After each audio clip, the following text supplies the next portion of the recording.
So normally at this stage in the talk, I'd invite a young person who has experienced sensory challenges to talk about them, but obviously we can't do that at the moment. So I've Zoomed my dear friend Jordan, and Jordan now works as a support teacher in a school, but Jordan himself had real challenges with the sensory environment when he was younger. And he's going to talk about that. He writes about it so beautifully. So he's going to share some of his writing about how he experienced the sensory world when he was much younger. Off you go. Brilliant, thank you, Tess. So the environment in a school can be really tricky with a lot of sensory triggers, and I personally found that quite a challenge at times, and I know a lot of autistic young people do. For example, smell is a big one for a lot of people like myself. I found there was so many different smells in a school environment, such as you get a lot of people's body odour, followed by a lot of strong body sprays.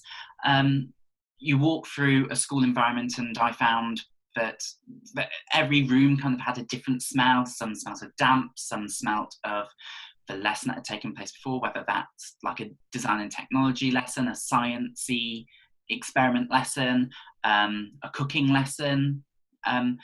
Then walking around the school site, you get your whole different variety of smells, such as food in the cafeteria. There's other sensory examples, such as visual triggers. I would find things like the bright lights on the ceiling really irritating and off-putting. Even now as an adult, I find having really bright lights can cause me a lot of headaches. Quite often you get that one light bulb that just keeps flickering on and off, causing it to be really hard to focus. Things like the intense sunlight beaming through the small gap in the blinds. The glare off the projector on the whiteboard, you not being able to quite see something, or the reflection off the board can be really difficult to deal with.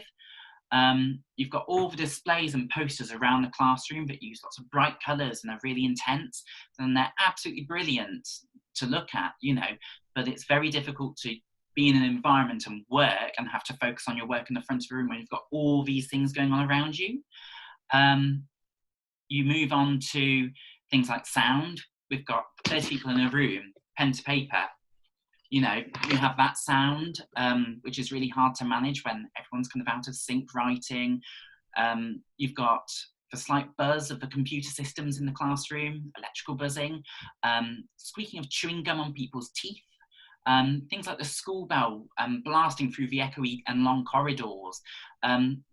Different parts of the school have kind of slightly different bells, slightly different bell tones, and I would find that would be really, really difficult because I didn't know how intense the sound would be, or even what time exactly, because it never goes off dead on the hour, or, you know, sometimes the different bells would ring at slightly different times, and there'd be a slight delay throughout the school.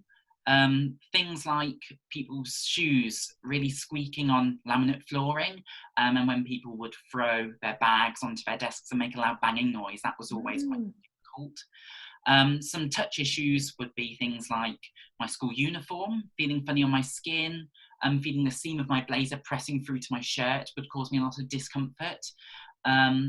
Things like even how with chairs, a lot of schools have chairs where they really encourage you to have good body posture.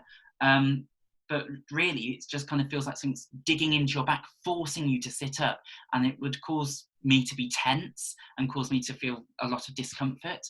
A lot of proprioception issues that I struggled with were things like not knowing where each part of my body was. For example, when I was on the staircases, I didn't know if my foot was always on the step properly, and I think having dyspraxia really didn't help with this. But when you've got people, you know, pushing and shoving in both directions, it would feel really overcrowded, and with all the other sensory issues going on, it was a really difficult experience and would often make me feel motion sick.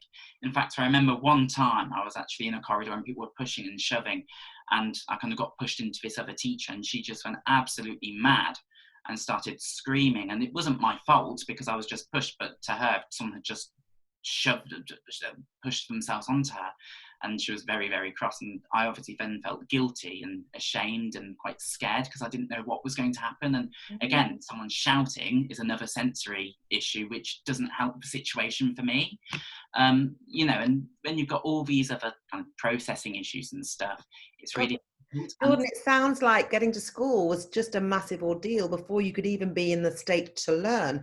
I'm really curious to know, though, you work in a school now, that's your job. So how have you coped?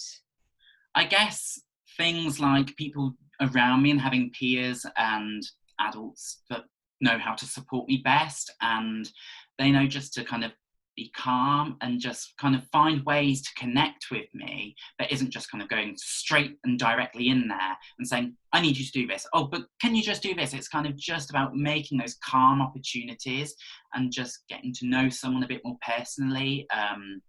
Things like I don't know really, just kind of making a connection with someone and kind of forming that trusting relationship. Yes. And it takes time, doesn't it? Yeah, it's not something that you can do just quickly at the start of the day. You know, it takes a lot of time, and you never fully know somebody. You know, there's always something new you can be learning about someone. So what you're saying is that when certain teachers and certain peers started to make those connections, and when they were calm around you and spoke to you calmly, it probably meant that you could communicate your needs better, and then they knew what you needed and they could help you, because most people do want to help. I don't think teachers or parents want to overstimulate their children, but they No. often do it unknowingly by calling you or giving you lots of demands or getting cross because there's something that you haven't done, or just a lot of noise going on in the house or in the school, hoovers, banging, shouting, TVs, radios. What I always find funny is that often the autistic children I work with, they don't like noise, but they like to make noise. So that's interesting, isn't it? So what's that about? Is that something to do with you have the control over your sensory environment when you're making the noise, and when I make the noise, you don't? Can you explain that just very quickly before we finish? Because I think that's what's Yeah. challenging for a lot of people, is that autistic people like it one way, but then they don't like it when other people do that to them. Yeah, I think it is completely a control thing. When I make loud noise and whatnot, I know, or if I know where it's coming from, or I know that I can control that noise, it just makes me feel safe. Because if it's something which then I don't like, I know that I can stop it. Whereas if I know it's something else, it's very difficult for me to manage because I don't have the control, and I don't know when it's going to start, I don't know when it's going to end, and I don't know what's going to kind of happen during that, if that makes sense. Yeah, and we're almost out of time. Can I ask you one thing, John? What's the biggest thing that makes a difference then now for you, so that you can function so brilliantly and cope so well when there's so much sensory around you? What helps you? Safe relationships and people I can trust, and people knowing that if I communicate something, I might not be able to communicate exactly what I want, and sometimes my words might get a little bit muddled up, but people just knowing that that's okay. Thank you so much, Jordan. It's been lovely to see you. Keep safe in lockdown. Thank you, and you. Bye. Bye.